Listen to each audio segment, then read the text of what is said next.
नमस्कार. RRC network प्रस्तुत तसेच पावर्ड बाय सिटी न्यूज सुपरफास्टच्या हॅलो डॉक्टरच्या या विशेष कार्यक्रमात मी तुमची होस्ट पल्लवी हार्दिक स्वागत करते. दर्शक हो, कसं आहे की आधीच्या जीवनशैलीमध्ये आणि आजच्या जीवनशैलीमध्ये प्रचंड तफावत आहे. त्याला कारणही तसंच आहे, आपली जीवनशैली आणि खाण्याच्या अयोग्य वेळी. त्यामुळे काय होतं ना, त्याचा परिणाम आपल्या आरोग्यावर होत असतो. आणि म्हणतात ना, कुठल्याही आजाराचं माहेरघर हे असतं पोट, आणि पोटामधला महत्त्वाचा भाग आहे लिव्हर. या संदर्भातच आपण आज चर्चा करणार आहोत. जागतिक हेपेटायटिस डे विषयी आजच्या कार्यक्रमात चर्चा करण्यासाठी आम्ही आमंत्रित केलं आहे डॉक्टर आशिष जी तापडिया सर यांना. सर, तुमचं आमच्या स्टुडिओमध्ये स्वागत आहे. थँक्यू. आपण थोडक्यात सरांचा परिचय जाणून घेऊया. Devkamal liver and gastro care सेंटरचे डॉक्टर आशिषजी तापडिया सर हे MBBS आहे, DNB आहे मेडिसिनमध्ये, तसेच DNB आहे गॅस्ट्रो एंट्रोलॉजीमध्ये. आशिष तापडिया सर हे अकोला, वाशिम आणि बुलढाणा या 3 जिल्ह्यामध्ये गॅस्ट्रोलॉजिस्ट तसेच हेपॅटॉलॉजिस्ट म्हणून प्रसिद्ध आहे आणि आतापर्यंत त्यांनी वैद्यकीय क्षेत्रामध्ये एक वेगळा ठसा उमटवला आहे. मला असं वाटते सर, चर्चेला आपण आता सुरुवात करूया. थेट प्रश्नाला सुरुवात करूया. सर, आज जागतिक हेपेटायटिस डे आहे, तर हेपेटायटिस या आजाराला सामान्य भाषेमध्ये काय म्हणतात? हेपॅटायटिस हा एक आपला लिव्हरचा म्हणजे यकृताचा आजार आहे. आणि हेपॅटायटिस मला साध्या शब्दात म्हणायला झालास की लिव्हरवर सूज येते.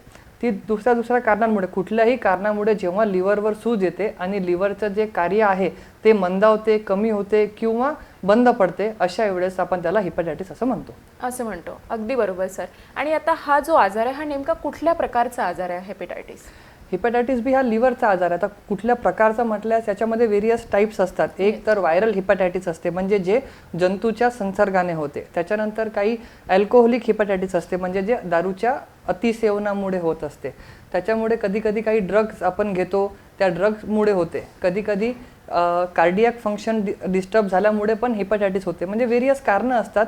त्याच्यामध्ये महत्त्वाचं म्हणजे इन जनरल जेव्हा आपण हेपॅटायटिस ही टर्म यूज करतो, ही मोर कॉमनली आपण व्हायरल हेपॅटायटिस म्हणून यूज करत असतो. अगदी बरोबर सर. आणि आता या प्रकारामध्ये असा कुठला प्रकार आहे की जो की आपल्या आरोग्यासाठी घातक असतो? व्हायरल हेपॅटायटिसमध्ये बेसिकली सर्वच प्रकार हेपॅटायटिस आरोग्यासाठी प्रॉब्लेमॅटिक असतातच. पण त्याच्यामध्ये जे युजली हेपॅटायटिस क्रॉनिक सिटीमध्ये जातात, म्हणजे ते लॉंग टर्म लिव्हरला इजा पोहोचवतात. त्याच्यामध्ये हेपॅटायटिस B म्हणा किंवा हेपॅटायटिस C म्हणा किंवा ऑटोइम्युन हेपॅटायटिस म्हणा, ज्याच्यामुळे लिव्हर हळूहळू कमकुवत होत जाऊन लिव्हरला सिरोसिस होतो आणि मग लिव्हरची कार्य पूर्णपणे बंद होतो. हे जास्त घातक असतात बाकीच्या पेक्षा. बाकी प्रकारांपेक्षा. सर, आणि आता या प्रकारामध्ये जे आहेत आपण आता बघितले ही प्रकार, पण या आजाराची लक्षणे कुठल्या प्रकारची असतात? मग आजाराची लक्षणे म्हटलं, हेपॅटायटिस हे अक्यूट आणि क्रॉनिक असं असते. जर अक्यूट हेपॅटायटिस जे आहे हे युजली हेपॅटायटिस A किंवा हेपॅटायटिस E अशा या 2 व्हायरसमुळे होते. आणि जर क्रॉनिक म्हटलं तर hepatitis B, C, autoimmune hepatitis अशा गोष्टी असतात. जेव्हा ते अक्यूट हेपॅटायटिस असते, अशा वेळेस पेशंटला इनिशियली प्रोड्रोमल सिम्पटम्स म्हणजे हातपाय दुखणे, उत्साह कमी होणे, खूप गळल्यासारखं वाटणे, त्याच्यानंतर ताप येणे, भूक मंदावणे, असे प्रोड्रोमल सिम्पटम्स येतात. आणि त्याच्यानंतर मग पेशंटला कावीळ होते म्हणजे डोळे पिवळे होतात, हातपाय पिवळे होते, लघवी पिवळी गडद होते, अंगावर खाज येते, अशा गोष्टी सुरू होतात. हे म्हणजे अक्यूट हेपॅटायटिसची लक्षणे असतात. आणि जेव्हा डिसीज क्रॉनिसिटीमध्ये जाते, म्हणजे एक युजली 6 महिन्यापेक्षा जास्त पुढे निघून जातो, अशा क्रॉनिक हेपॅटायटिस म्हणजे मग लिव्हर हळूहळू कमकुवत होत जातो. आणि अशा वेळेस मग लिव्हरची जी शक्ती आहे काम करायची ती कमी होते. मग जे लिव्हर आपले हे जे पदार्थ असतात त्यांना जे लिव्हर एक्सक्रीट करतो ते शरीरामध्ये जमा होतात. त्याच्यामुळे मग हिपॅटिक एन्केफॅलोपॅथी सारखे प्रकार डेव्हलप होतात. लॉंग टर्म कावीळ राहते, पोटात पाणी होते, ज्याला आपण जलोदर म्हणतो, रक्ताची वांती होऊ शकते, पायावर सूज होते आणि over a period of time liver cancer पण होऊ शकतो. बापरे, म्हणजे इतकं गंभीर स्वरूप पण त्याला येऊ शकतं. क्रॉनिक डिसीजमध्ये असं होऊ शकतं. आणि सर, आता आपण लक्षणं बघितलेली आहे, परंतु हा आजार होण्याची कारणे काय असतील? कारणांमध्ये जसं मी म्हटलं की व्हायरल हेपॅटायटिस, मग व्हायरल हेपॅटायटिसमध्ये 5 प्रकारचे व्हायरस असतात. Hepatitis A, B, C, D आणि E. याच्यामधले असं म्हटलं की A आणि E हे अक्यूट व्हायरल हेपॅटायटिस असतात. हे युजली आपल्या दूषित अन्न ग्रहण केल्यामुळे किंवा दूषित पाणी पिल्यामुळे किंवा कच्चं मांस खाल्ल्यामुळे हे हिपॅटायटिस ए आणि ई होत असतात आणि हे युजली अक्यूट असतात. आणि मग क्रोनिक म्हटलं की मग व्हायरल हिपॅटायटिस बी झालं, व्हायरल हिपॅटायटिस सी झालं आणि ऑटो इम्युन हेपॅटायटिस हे युजली क्रोनिकमुळे होत असतात. आणि बी आणि सी हे आजार जे आहे हे रक्तातून संक्रमित होतात. म्हणजे जर आपण दूषित रक्त एका पेशंटचं दुसऱ्या पेशंटला चढवलं तर, नाहीतर ज्या सुया असतात त्या सुया डबल बिना निर्जंतुकीकरण केलून यूज केल्या तर, किंवा गरोदर महिला जर हेपॅटायटिस बी किंवा सी पॉझिटिव्ह असतील तर त्यांच्यापासून त्यांच्या अपत्यांना जाऊ शकते. तसेच शारीरिक संबंधातून पण ते जाऊ शकतात, उद्भवू शकतो, तसा प्रकारे होऊ शकतो.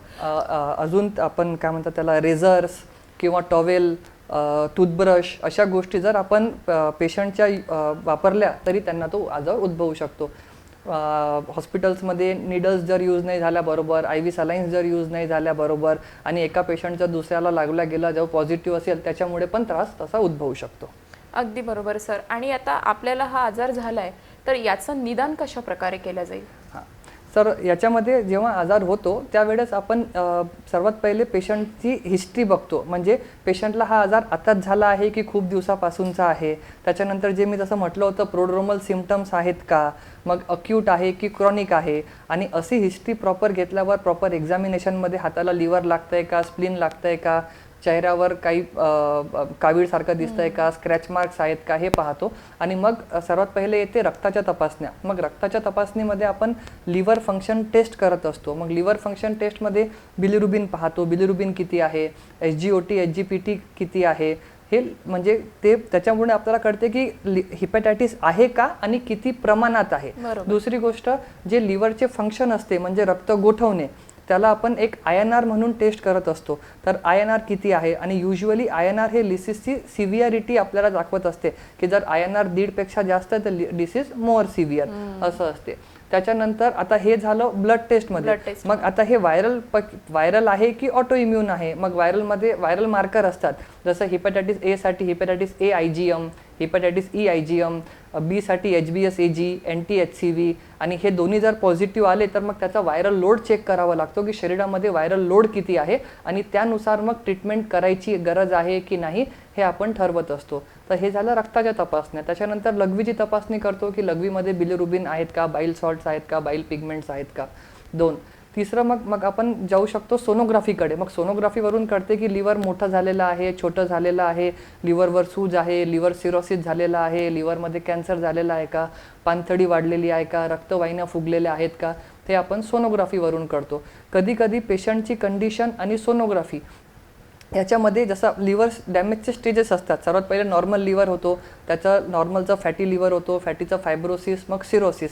मग फायब्रोसिस झालेला आहे की नाही हे पाहायला व्हेरियस मेथड्स असतात. त्याच्यामध्ये एक ट्रान्झिएंट इलास्टोग्राफी आपण करू शकतो. ती अगदी एक सोनोग्राफी सारखीच टेस्ट असते, म्हणजे सिंपल टेस्ट असते. जस्ट सोनोग्राफीचा प्रोब जसा आपण आपल्या पोटावर लावतो तसंच तो प्रोब लिव्हरवर 4 जागी लावायचा आणि एक मीन व्हॅल्यू त्याची कॅल्क्युलेट करायची आणि त्याच्यावरून आपल्याला कळते फायब्रोसिस किती झालेला आहे आणि आजार किती फैललेला, किती पुढे गेलेला आहे की किती लहान आहे. ते फायब्रो स्कॅन मधून आपण करू शकतो. आणि हे सर्व झाल्यावर जर डिसीज क्रॉनिक असेल मग क्रॉनिक सिटी मग एंडोस्कोपी करून पाहावं लागते की आतमध्ये रक्तवाहिन्या फुगलेल्या आहेत का. जेव्हा रक्ताची वांती होते त्यावेळेस एंडोस्कोपी करून पाहावं लागते रक्तवाहिन्या फुगलेल्या आहेत का. आणि जर लिव्हर सोनोग्राफीमध्ये काही गाठीसारखं दिसलं तर मग आपल्याला CT स्कॅन वगैरे असे टेस्ट कराव्या लागू शकतात.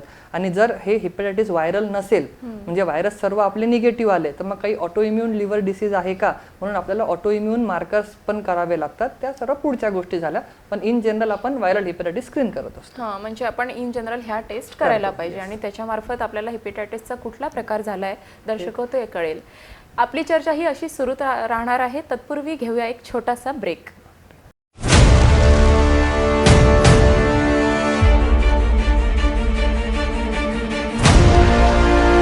अनेक प्रश्न आणि महानगरातल्या समस्या त्यांच्या निवारणाचा पाडूया एक नवीन फंडा.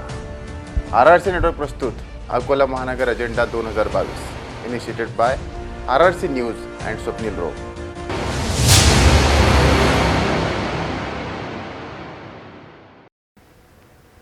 नमस्कार दर्शक हो, पुन्हा तुमचं स्वागत आहे हॅलो डॉक्टरच्या या विशेष कार्यक्रमात. आणि आपली चर्चा अशी सुरू आहे सर. तर तुम्ही निदानामध्ये लिव्हर विषयी काय सांगत होता? निदानामध्ये जेव्हा मी म्हटलं की आपण ब्लड टेस्ट, लघवीचा टेस्ट, सोनोग्राफी, सिटी स्कॅन हे सर्व करतो, त्याच्यानंतर एक जर कुठंच आपल्याला काही आढळलं नाही किंवा काही आपल्याला डायग्नोस्टिक डायलेमा असेल तर अशा वेळेस आपण लिव्हरचा तुकडा काढून तपासणीला पाठवतो. त्याला आपण लिव्हर बायोप्सी असं म्हणत असतो. त्याच्यामध्ये युजली मग आपल्याला लिव्हर किती प्रमाणात खराब आहे, एक्झॅक्टली कशामुळे खराब आहे ही गोष्ट कळून जात असते. अगदी बरोबर सर. आणि ते आपण याच्या निदान सुद्धा बघितलंय. पण सर भारतामध्ये हिपॅटायटिसचे आहे ते कुठला कॉमन आढळतो? युजली भारतामध्ये हिपॅटायटिस जे आपण दारूच्या अतिसेवनामुळे म्हणजे ज्याला आपण अल्कोहोलिक हिपॅटायटिस म्हणतो आणि त्याच्यामुळे होणारे लिव्हर सिरोसिस हे जास्त कॉमन आहे. सोबतच हिपॅटायटिस बी आणि सी हे जास्त कॉमन आहे, कारण हे दोन्ही डिसीज क्रॉनिसिटीकडे जात असतात. कारण आपण जे म्हणतो ए आणि ई हे दोन्ही डिसीजेस सेल्फ लिमिटेड आहेत, म्हणजे यांना फक्त रेस्ट आणि सपोर्टिव्ह केअर यांनीच ते बरे होत असतात. पण सी आणि बी हे जे दोन्ही आजार आहेत ना, हे लिव्हरला हळूहळू कमकुवत बनवत जातात आणि सिरोसिसकडे घेऊन जातात. म्हणून भारतामध्ये हिपॅटायटिस बी, सी आणि अल्कोहोल इंड्युस्ड हिपॅटायटिस हे मोर कॉमन आहेत. इन जनरल असं म्हणायला झाल्यास की भारतामध्ये अराउंड 5 ते 6 कोटी लोक हे हिपॅटायटिस बीनी संक्रमित झालेले आहेत आणि त्या 5 ते 6 कोटींपैकी ऑलमोस्ट 6 लाख लोक प्रत्येक वर्षाला मरण पावतात. आणि हिपॅटायटिस सीचं म्हटल्यास ऑलमोस्ट 80 कोटी ते 80 लाख ते 1 कोटी लोक हिपॅटायटिस सीनी संक्रमित आहेत. अगदी बरोबर सर.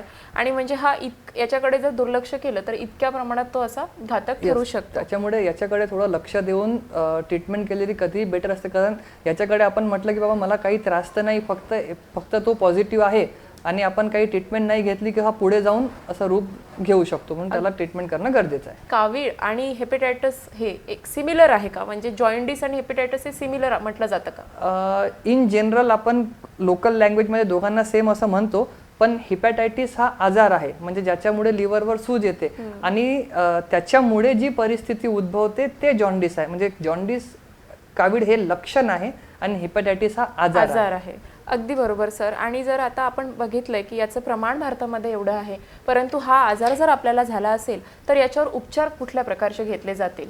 आणि प्रामुख्याने त्याच्यामध्ये घरगुती उपचार बरेच लोक करतात, तर ते आपण ट्राय करू शकतो का? पहिले की उपचार कुठले करता येतील.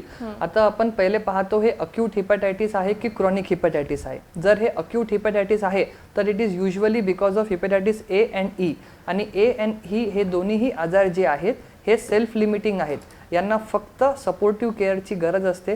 सपोर्टिव्ह केअर म्हणजे काय, तर फक्त पेशंटला रेस्ट, जितकं जास्त पेशंटला जमेल तितकं त्याला फ्लुइड देत राहणं, तरल पदार्थ देत राहणं, ज्या गोष्टी त्याला पचतील ती प्रत्येक गोष्ट देत राहणं.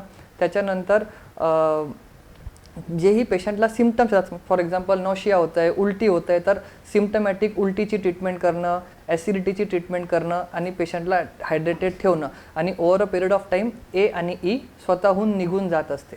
त्याच्यानंतर आलं क्रॉनिक हिपॅटायटिस म्हटलं आपण बी आणि सी. तर जसं मी म्हटलं होतं बी आणि सीची टेस्ट करायची की आणि ते पॉझिटिव्ह असेल तर व्हायरल लोड चेक करायचा. आणि जर व्हायरल लोड इज मोअर म्हणजे ट्रीटमेंटचं जर इंडिकेशन असेल depending on the viral load, अशा वेळेस आपण पेशंटला अँटीव्हायरल मेडिसिन्स देत असतो. हिपॅटायटिस बी साठी जसं आपल्याकडे एंटेकाविर आणि टेनोफोविर अवेलेबल आहे. हिपॅटायटिस सी साठी आजच्या 1.5-2 वर्षापूर्वी आपल्याला फक्त इंजेक्शन देता येत होते आणि ती ट्रीटमेंट पण खूप डिफिकल्ट होती. पण आजच्या या मागील 2-3 वर्षात आपल्याकडे डायरेक्टली ॲक्टिंग अँटीव्हायरल अवेलेबल आहे आणि त्याचं जर आपण गोळी चालू केली तर 3 महिन्यामध्ये व्हायरसचा नायनाट होतो आणि आपण गोळी बंद करू शकतो. पण हिपॅटायटिस बीला एकदा जर गोळी चालू केली तर ती आयुष्यभर घ्यावी लागते. तर ती जर बंद केली तर व्हायरल रिॲक्टिव्हेशन होऊन परत आपल्याला हिपॅटायटिस होऊ शकतो. असं म्हटलं ए आणि ई हे युजली सेल्फ लिमिटिंग असतात, फक्त त्यांना सपोर्टिव्ह केअरची गरज असते. आणि बी आणि सीला अँटीव्हायरलची गरज असते. आणि जर कॉम्प्लिकेशन्स होत असतील बी आणि सीचे तर त्या कॉम्प्लिकेशनची ट्रीटमेंट करायची गरज असते. आता तुमचा दुसरा प्रश्न की घरगुती उपाय करू शकतो का?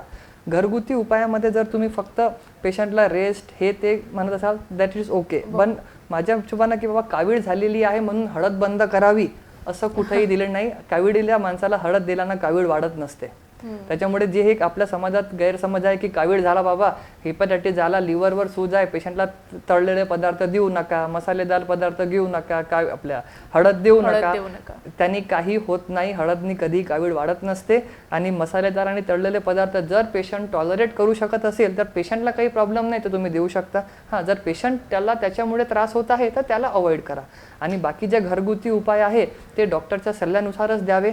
आणि कारण की जर हे बी आणि सी असतं तर कुठल्याही घरगुती उपचारानं ते बरे होणार नाही.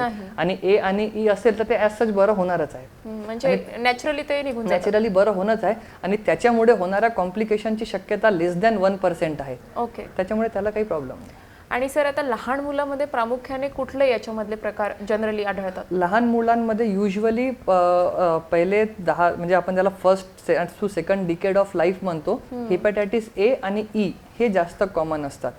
कारण काय, लहान मुलांचं पाणी पिणे किंवा ते रस्त्या आपल्या जमिनीवर हातवारे लागणे, त्याच्यामुळे हे होऊ शकतं. त्यामुळे ए आणि ई या गोष्टी जास्त कॉमन असतात. आणि त्याच्यातही आजकाल हेपॅटायटिस एचं वॅक्सिन आलेलं आहे, त्याच्यामुळे ते पण थोडंसं लहान मुलांमध्ये कमी होत चाललेलं आहे. आणि ॲडल्ट्समध्ये म्हटलं ए आणि ई युजली भारतात तरी होत नाही. ॲडल्ट्समध्ये मोस्टली हे बी सी म्हणा, व्हायरल हेपॅटायटिस किंवा ड्रग इंड्युस्ड ऑटो इम्युन हे जास्त कॉमन असतात. अगदी बरोबर सर. आणि आता आपण बघितलं की त्याचे उपचार कशा प्रकारे घेतले जातील, परंतु म्हणतात ना precaution is better than cure, तर मग हे होऊच नाही यासाठी काय उपाययोजना करता येते? आता सेम ॲक्यूट आणि क्रोनिक, जर ए आणि ई आहे हे व्हायरसचे इन्फेक्शन न व्हावे याच्यासाठी माणसानं दूषित पाणी टाळावे, चांगलं स्वच्छ पाणी प्यावे. त्याच्यानंतर पावसाळ्याच्या काळात थोडासा पाण्याकडे लक्ष द्यावं किंवा पाणी गरम करून प्यावे, हे गोष्ट असते. त्याच्यानंतर उघड्यावरचं अन्न अवॉइड करा, कच्चं मांस खाणं अवॉइड करा. मांस जर खायचं त्याला प्रॉपर बॉईल किंवा प्रॉपर शिजवूनच खायचं. त्याच्यानंतर बाहेरून आल्यावर हात धुवायचे, आपल्या शीला किंवा लघवीला जाऊन आल्यावर हात आणि पाय स्वच्छ धुवायचे, त्याच्यामुळे ते ए आणि ई आपल्याला फैलण्यास मदत होत असते.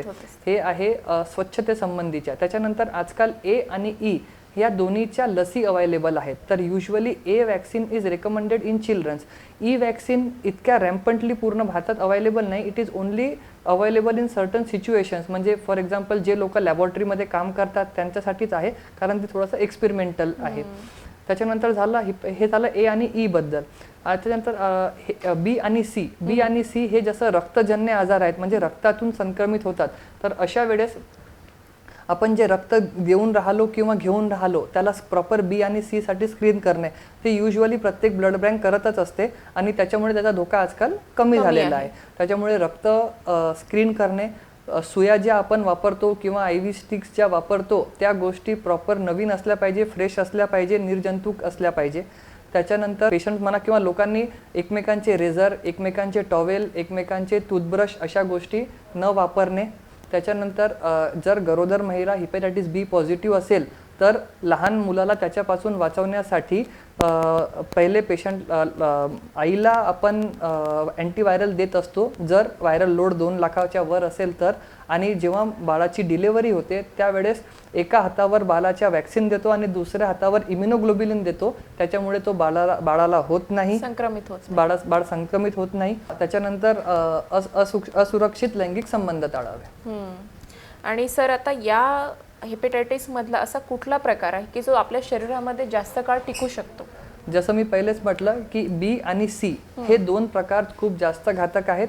हे शरीरामध्ये लॉंग टर्म पर्यंत असतात, लिव्हरला कमकुवत बनवत जातात.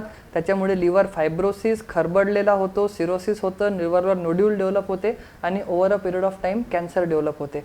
आणि कॅन्सर व्हायच्या आधी मग जर हे व्हायरसने सिरोसिस केलं तर मग रक्ताची वांती, पायावर सूज, पोटात पाणी हे सारे प्रकार डेव्हलप होतात आणि त्याच्यामुळे रिकरंट ॲडमिशन वाढतात. त्याच्यामुळे बी आणि सी हे लॉंग टर्म शरीरामध्ये राहत असतात. Same with auto immune hepatitis, तो पण लॉंग टर्म राहतो, पण त्याची ट्रीटमेंट अवेलेबल आहे. आणि ट्रीटमेंट जर आपण प्रॉपर केली तर त्याला आपण कंट्रोलमध्ये ठेवू शकतो, सिरोसिस अवॉइड करू शकतो. अगदी बरोबर सर. आणि आता जसं की पुढचा प्रश्न आपला असा होताच की संसर्गजन्य हा आजार आहे का? ज्याप्रमाणे तुम्ही सांगितले की वस्तू एकमेकांच्या वापरू नये. हेपॅटायटिस ए आणि ई हे आणि बी आणि सी हे 4ही संसर्गजन्य आजार आहेत. पण ए आणि ई हे जसं मी म्हटलं की दूषित पाणी आणि दूषित खाण्यांमुळे होते. बी आणि सी हे दूषित रक्तामुळे होते. त्याच्यामुळे हे रक्त आणि पाणी अन्न याच्यामुळे संसर्गजन्य आजार आहेत. आणि बाकीचे जे हिपॅटायटिस आहेत, जसं ऑटो इम्युन हिपॅटायटिस म्हणा, ड्रग इंड्युस्ड हिपॅटायटिस म्हणा, किंवा दुसऱ्या कुठल्या इन्फेक्शनमुळे झालेलं हिपॅटायटिस म्हणा, हे संसर्गजन्य नाही आहेत. अगदी बरोबर सर. आणि आता जसं कोविडसाठी वॅक्सिन आहे, तसं तुम्ही आता या वॅक्सिनचा उल्लेख केलाच आहे की हेपॅटायटिसच्या ए आणि ई वॅक्सिन अवेलेबल आहेत. त्या संदर्भात अजून डिटेलमध्ये काय सांगाल? तर वॅक्सिनमध्ये ए वॅक्सिन रॅम्पंटली अवेलेबल आहे आणि ते आजकाल युजली सर्व मुलांना ए वॅक्सिन इंडिव्हिज्युअली पण अवेलेबल असते आणि पेंटावॅलंट टेट्रावॅलंट वॅक्सिन पण अवेलेबल आहेत. म्हणजे त्याच्यामध्ये 4-5 व्हायरसचे वॅक्सिन्स अवेलेबल आहेत. त्याच्यानंतर ई वॅक्सिन हे जनरल पॉप्युलेशनसाठी नाही आहे, ते only for certain situation, experimental work आणि लॅबोरेटरीशनसाठी आहे. हे झालं ए आणि ई बद्दल. बीसाठी वॅक्सिन अवेलेबल आहे आणि बीसाठी वॅक्सिन जी असते आपण 016 घेत असतो, म्हणजे एक आज घेतली, एक एका महिन्यानं आणि एक 6 महिन्यानं. ही वॅक्सिन आजकाल प्रत्येक बाळाला दिल्या जात असते. पण जे पहिलेचं कोहॉर्ट होतं, ज्या वेळेस नॅशनल इम्युनायझेशन प्रोग्राममध्ये हेपॅटायटिस बी हा वॅक्सिन नव्हता, जसं समजा आपला कोहॉर्ट, आपला बर्थ कोहॉर्ट आहे, त्या लोकांना हा वॅक्सिन दिलेला नाही आहे. अशा सिच्युएशनमध्ये जे हेल्थ केअर वर्कर्स आहेत, म्हणजे डॉक्टर म्हणा, नर्सेस म्हणा, स्टाफ म्हणा, त्या लोकांना हा वॅक्सिन इंडिकेटेड आहे.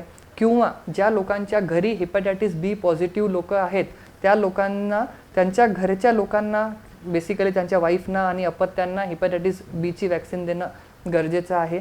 तसं आपण त्यांना हेपॅटायटिसची वॅक्सिन देऊ. प्लस डायलिसिस ज्या पेशंटचा नेहमी करत असतो, त्या लोकांना पण हेपॅटायटिस बीची वॅक्सिन देणं गरजेचं आहे, कारण डायलिसिसमध्ये ब्लड इकडून तिकडे ट्रान्सफर होत असते, त्याच्यामुळे त्यांना पण वॅक्सिनेशनची गरज असते. हेपॅटायटिस सीची सध्या वॅक्सिन अवेलेबल नाही आहे. अगदी बरोबर सर. आणि आज जागतिक हेपॅटायटिस डे आहे, त्याविषयी आपल्या दर्शकांना तुम्ही काय संदेश देऊ शकाल? दर्शकांना संदेश म्हटला की सर्वात पहिले हेपॅटायटिस हा लिव्हरचा आजार आहे, त्याच्याकडे दुर्लक्ष करू नका. अक्यूट आहे की क्रोनिक आहे हे आपल्या प्रॉपर लिव्हरचे तज्ज्ञ डॉक्टरांना दाखवून त्याचे डायग्नोसिस करून त्या हिशोबानं ट्रीटमेंट घ्या. जर बी आणि सी असेल आणि ज्या लोकांना ते असेल त्यांनी मधातच ट्रीटमेंट डॉक्टरांना विचारल्याशिवाय स्टॉप करू नका. बीची ट्रीटमेंट लाईफ टाईम घ्यावी लागते. जर ट्रीटमेंट इंडिकेशन असेल तर ती कंटिन्यू ठेवा. आणि जे मी प्रिकॉशन्स बोललो की न पसरणे, म्हणजे स्वच्छ हात धुणे, स्वच्छ पाय धुणे, उघड्यावरचं अन्न अवॉइड करणे, खाणं पिणं जे आहे ते अन्न शिजून खाणे, या गोष्टी फॉलो करा. सुयांचं जे नवीन सुया वापरा. ब्लड घेताना किंवा देताना काळजीपूर्वक तपासून घ्या. एकमेकांच्या गोष्टी जसे रेझर्स म्हणा, टॉवेल म्हणा, अशा गोष्टी वापरू नका. आणि असुरक्षित लैंगिक संबंध टाळा. हे प्रिकॉशनसाठी, आणि ज्यांना आहे त्यांनी प्रॉपर डॉक्टरांचा सल्ला घेऊन त्या हिशोबानं ट्रीटमेंट घ्यावी. आणि सर्वात महत्त्वाचं म्हणजे कावीळ आहे तर फक्त आपण घरगुती उपचार करू किंवा या गावाला जाऊन तो बरा होऊन जातो, त्या गावाला जाऊन तो बरा होऊन जातो असं नसते. ट्रीटमेंट घेऊनच कावीळ बरा होत असतो, तसं होत नाही. दर्शक हो, आपल्या कार्यक्रमाच्या या चर्चेदरम्यान जागतिक हेपॅटायटिस डे विषयी आपल्याला तज्ज्ञ डॉक्टरांनी खूप छान असं मार्गदर्शन केलं आहे. सोबतच भारतामध्ये त्याचं प्रमाण किती आहे याविषयी सुद्धा तुम्ही विचार करायला हवा. आणि म्हणून जागतिक हेपॅटायटिस डेच्या दिवशी आम्ही तुम्हाला आवाहन करतो की काळजी घ्या आणि तज्ज्ञ डॉक्टरांचा सल्ला घेऊनच तुम्ही तुमचे उपचार करू शकतात. दर्शक हो, तुमच्या मनात अनेक प्रश्न असतील, त्याचं निराकरण करण्यासाठी तुम्ही Devkamal liver and gastro care सेंटरला डॉक्टर आशिषजी तापडिया सरांच्या इथे जाऊन तुमच्या समस्या त्यांना सांगू शकता आणि त्याचं निराकरण होईल अशी सर नक्कीच खात्री देतात. देवकमल हॉस्पिटल हे आहे ऑर्बिटच्या समोर, रामनगर, अकोला येथे. सर, तुम्ही आमच्या स्टुडिओमध्ये येऊन तुम्ही इतक्या छान मार्गदर्शन केल्याबद्दल मी आभार मानते आणि दर्शकांना खूप खूप शुभेच्छा हेपॅटायटिस डे विषयी. पुढच्या कार्यक्रमामध्ये आपण नवीन तज्ज्ञ आणि नवीन विषयासह भेटणार आहोत. तत्पूर्वी नमस्कार.